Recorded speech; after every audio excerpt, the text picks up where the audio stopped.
மனதை உடைத்த சிறுகதை. மற்றவங்களை பிரமிக்க வைப்பதாப்பா வாழ்க்கை? யார் மீது தவறு? காட்சி ஒன்று. அமெரிக்காவில் வசிக்கும் தீபக் விடுமுறையில் பெற்றோரை பார்க்க குடும்பத்துடன் இந்தியா வந்தான். விமான நிலையத்திலிருந்து அப்பாவை கைபேசியில் தொடர்பு கொண்டபோது அது ஒலித்தபடி இருந்ததே தவிர அவர் எடுக்கவில்லை. சரி, இன்னும் 1 மணி நேரத்தில் வீட்டுக்கு தானே போகப் போகிறோம் என எண்ணியவன் கால் டாக்ஸியில் கிளம்பினான். 15 நிமிடங்களில் கிழக்கு தாம்பரத்தில் இருந்த நவீன அபார்ட்மெண்ட்டை அடைந்தது கால் டாக்ஸி. அபார்ட்மெண்ட்டை அடைந்து 2-3 முறை காலிங் பெல்லை அடித்தும் கதவு திறக்கவில்லை. ஒருவேளை வீடு பூட்டி இருக்கிறதோ என நினைத்து மறுபடியும் தன் அப்பாவை மொபைல் போனில் கூப்பிட்டான். ரிங் போனதே தவிர போனை எடுக்கவில்லை. வேறு வழியில்லாமல் எதிர் வீட்டு காலிங் பெல்லை அடிக்க 2 நிமிடம் கழித்து வெளியே வந்தார் அவ்வீட்டுக்காரர். மாமா, அப்பன் அம்மா வெளியே போயிருக்காங்களா? போன் பண்ணா எடுக்க மாட்டேங்கிறாங்க என்றான். உனக்கு விஷயமே தெரியாதா? உங்க அப்பா உன்கிட்ட சொல்லலையா? இல்லையே மாமா. என்ன விஷயம்? உனக்கு தெரியாதது ஆச்சரியமாக இருக்கு. உங்க அப்பாவும் அம்மாவும் முதியோர் இல்லத்துல இருக்கிறாங்க. யாராவது வந்தா கொடுக்க சொல்லி அட்ரஸ் கொடுத்திருக்காரு உங்க அப்பா. இரு, எடுத்துட்டு வர்றேன் என்று சொல்லியபடியே உள்ளே சென்று எடுத்து வந்து கொடுத்தார். இவங்களுக்கு என்ன ஆச்சு? எல்லா வசதிகளும் நிறைஞ்ச அபார்ட்மெண்ட் இருக்கையில ஏன் முதியோர் இல்லத்துல போய் தங்கணும் என்று குழம்பி போனான். தேங்க்ஸ் மாமா, நான் வரேன் என்று சொல்லி கிளம்பினான். அதுவரை மொபைல் போனில் பேசிக் கொண்டிருந்த அவன் மனைவி பிரீத்தி, என்னாச்சு தீபக் என்று கேட்டாள். என்னத்த சொல்ல, முதியோர் இல்லத்துல தங்கியிருக்கிறாங்களாம் என்றான் கோபத்துடன். முதியோர் இல்லமா? ஏன் வீட்டை விட்டுட்டு என்றாள் ஆச்சரியத்துடன். முடிச்சூர் போப்பா என்று சொன்ன தீபக் மீண்டும் தன் அப்பாவை மொபைலில் தொடர்பு கொள்ள முயன்றான். அவர் எடுக்கவில்லை என்றதும் கோபத்தில் அவன் முகம் சூடானது. எங்கே போறோம் என்று கேட்டாள் பிரீதி. அமைதி இல்லம் சொன்னவனின் குரல் அதிர்ந்தது. காரில் இருந்து இறங்கியவர்களின் கண்களில் பட்டது. அமைதி ஹோம் போட்டு மகனையும் மனைவியையும் அழைத்துக் கொண்டு இல்லத்தின் உள்ளே சென்றான் தீபக். வரவேற்பறையில் அமர்ந்திருந்தவர், யார் நீங்க, என்ன வேணும் என்று கேட்டார். ராமச்சந்திரன், மாலதி அம்மாளை பார்க்கணும், வியர்வையை துடைத்தபடியே சொன்னான். பிரீதியும் மகனும் மொபைலை நோண்டியபடி இருந்தனர். நீங்க? அவங்களோட பையன் என்றான் தயக்கத்துடன். அவனை உட்கார சொன்னவர், சின்ன நிகழ்ச்சி நடக்குது சார். பெரியவங்களோட நேரம் செலவழிக்கிறதுக்காக ஒரு கம்பெனியிலிருந்து வந்திருக்காங்க, கொஞ்சம் வெயிட் செய்யுங்க என்று சொல்லி உள்ளே சென்றார். சிறிது நேரத்தில் மகிழ்ச்சியுடன் அங்கு வந்தனர் தீபக்கின் பெற்றோர். வெறுப்பு, கோபம் இரண்டும் சேர்ந்து அவர்களை வெறித்தவன், என்னப்பா இதெல்லாம், என்ன நினைச்சிட்டு இங்க வந்தீங்க என்றான். தீபக் அம்மாவின் குரல். சாப்பிட்ட உடனே மூச்சு வாங்குதுப்பா, இப்ப எல்லாம் ஒண்ணும் முடியல என்றபடி அவன் அருகில் அவன் அம்மா அமர, அம்மா முதல்ல இங்கே இருந்து கிளம்புங்க, என்ன மடத்தனம் இது என்று கர்ஜித்தான். அங்கு வந்த தீபக்கின் அப்பாவிடம், ஏன் மாமா, உங்களுக்காகத்தானே எல்லா வசதியும் இருக்கிற மாதிரி அபார்ட்மெண்ட் வாங்கி கொடுத்துருக்கோம்.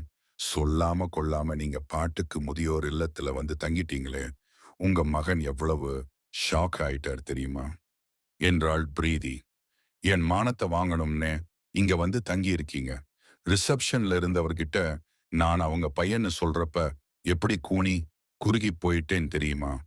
உங்களுக்கு அபார்ட்மெண்ட்ல வசதி குறைவுன்னா என்கிட்ட ஒரு வார்த்தை சொல்லியிருந்தா எவ்வளவு செலவானாலும் பரவாயில்லைன்னு வேற வசதியான பிளாட் வாங்கி அதுல உங்களை ராஜா மாதிரி தங்க வச்சிருக்க மாட்டேனா என்றவன் அம்மாவை பார்த்து, அப்பாதான் மடத்தனமா ஏதோ சொன்னாருன்னா உனக்கு மூளை வேணாமா? சே, எதிர் பிளாட்ல குடியிருக்கிற மாமா உனக்கு விஷயமே தெரியாதான்னு கேட்டபோது அந்த இடத்துல என்னால நிக்கவே முடியல. உன் கோபம் புரியுதுப்பா, ஆனா என்னப்பா, ஆனா உன்கிட்ட சொல்லாம நாங்க இந்த முடிவை எடுத்திருக்க கூடாதுதான். ஆனா முதல்ல ஒண்ணு புரிஞ்சுக்க, நாங்க இங்க வந்தது மாற்ற முடியாத முடிவுன்னே சொல்லலாம் என்றதும் அதிர்ச்சியுடன் அப்பாவை பார்த்தான். ஆமாம் தீபக், உன்கிட்ட முதல்ல ஏன் சொல்லன்னு கேட்டல்லையா? சொன்னா உனக்கு புரியாது, ஒத்துக்க மாட்டேன், தர்க்கம் செய்வே. நீ சொன்னியே அந்த அபார்ட்மெண்ட்ல எங்களுக்கு என்ன குறைன்னு. வசதியில எந்த ஒரு குறையும் இல்ல, ஆனா எங்களால எதிர் வீட்டுக்காரரை கூட சந்தித்து பேச முடியறது இல்லைங்கிறது தான் பெரிய குறை.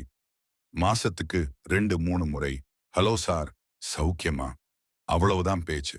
எதிர் பிளாட்காரர் தான் இப்படின்னா மத்த பிளாட்ல எல்லாம் யாரு இருக்காங்கன்னே தெரியாது. நாங்க கூட சில பேர் கூட பழக முயற்சி பண்ணோம். யாரும் ஈடுபாடு காட்டினாதானே. நாள் முழுக்க நாங்க 2 பேரும் எங்களுக்குள்ளேயே என்ன தப்பா பேசிக்கிறது. இங்க ஏன் வந்தோம்னு கேட்டியே? இங்க எல்லாரும் எங்க வயசுக்காரங்க. மனம் விட்டு பேசுறோம். சண்டை சச்சரவுகளும் வரத்தான் செய்யும். அதுவும் வாழ்க்கைக்கு தேவைதானே. பேசி பழக. மனுஷங்க இல்லாதது என்ன வாழ்க்கை? நீ வேலை கிடைச்சதுன்னு அமெரிக்கா போயிட்ட. உன்னை போகாதேன்னு சொல்ல எங்களுக்கு உரிமை இருக்கான்னு தெரியல. ஏன்னா அது உன் விருப்பம். உன் வாழ்க்கை. எங்க கதி வெறும் கட்டடம் மட்டும் வாழ்க்கையாகிடுமா?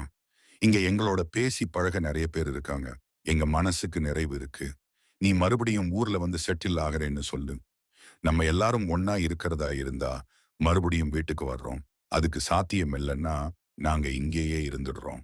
வெறும் சுவர்கள் மத்தியில் இருக்கிறது கொடுமை.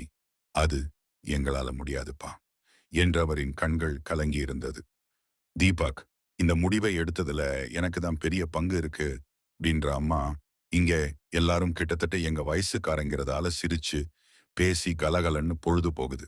செங்கல், சிமெண்ட், கதவு, ஜன்னல், மாடுலர் கிச்சன், ஏசி இதெல்லாம் மட்டும் வீடு இல்லப்பா. வீடுன்னா அதுல மனுஷங்க இருக்கணும். இனிமே இதுதான் எங்க வீடு. ஏப்பா, நீங்கள் திருமணத்திற்கு முன்பே நல்ல உத்தியோகத்துல கை நிறைய சம்பளம் வாங்கிய அரசு வேலையில தானே இருந்தீங்க. தாத்தா சொத்தான விவசாய நிலங்கள் வேறு நிறைய இருந்திருக்கு.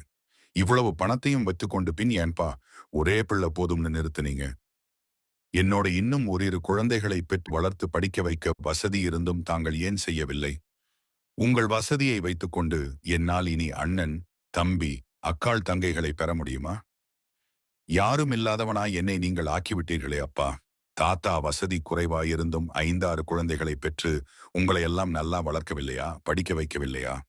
நீங்கள் எல்லாம் அண்ணன், தம்பி, அக்கா, தங்கை என எப்படி சந்தோஷமா இத்தனை வருஷமும் இருந்தீர்கள்? உங்கள் அண்ணன் தம்பி எல்லாம் நிறைய குழந்தை குட்டிகளோட சந்தோஷமா தானேப்பா ஊர்ல இருக்கிறாங்க. மத்தவங்க பெருசா நினைக்கணும்னு என்னையும் ஹாஸ்டல்ல தங்க வச்சு படிக்க வச்சு படிப்பு படிப்பு என்று என் இளமையில் எனக்கு கிடைக்க வேண்டிய அத்தனை சந்தோஷமும் இல்லாமலே செஞ்சீங்களேப்பா. உங்களுக்கு பிறகு எனக்கு யாருப்பா இருக்கா? எனக்கு நல்ல வேலை கிடைத்தும் அங்கே போனால் உங்களுக்கு துரோகம் செய்கின்றோமோ என்று என்னை என் மனசாட்சி தினம் தினம் கொல்றது உங்களுக்கு தெரியாதுப்பா. அங்கேயும் வந்து தங்க மாட்டேன் என்கின்றீங்க. என் மனைவி, அவள் வீட்டில் அவளும் ஒரே பெண். அவள் அப்பா அம்மாவுக்கும் உங்களை போன்ற நிலைதான்.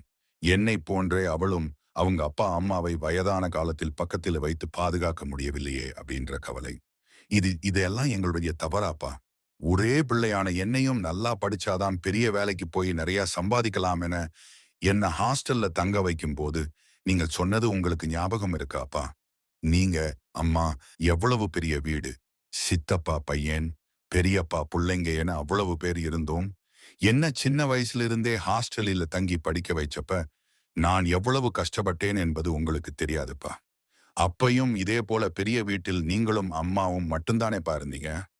அப்ப தோணலையாப்பா நம் பிள்ளை நம்மோடு தங்கி இருந்து படிக்க வைக்க வேண்டும் என்று?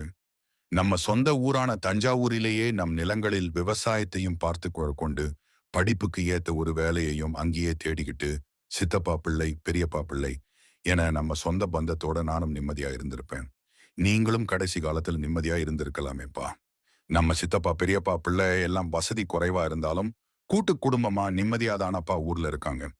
என் புள்ளைய நல்லா படிக்க வைத்து அமெரிக்காவில வேலைக்கு அனுப்ப போறேன்னு நம் சொந்த பந்தத்திலும் ஊர் முழுவதும் நீங்க சொல்லிக்கிட்டு இருந்ததை நான் என் சின்ன வயசுல பல முறை கேட்டதால்தான் நான் உங்கள் எண்ணத்தை நிறைவேற்ற வேண்டும் என்ற வைராக்கியத்தோடு படித்து அமெரிக்காவும் போனேன்.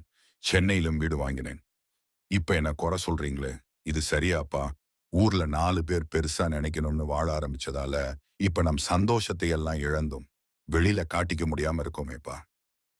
மற்றவங்களை பிரமிக்க வைப்பதாப்பா வாழ்க்கை?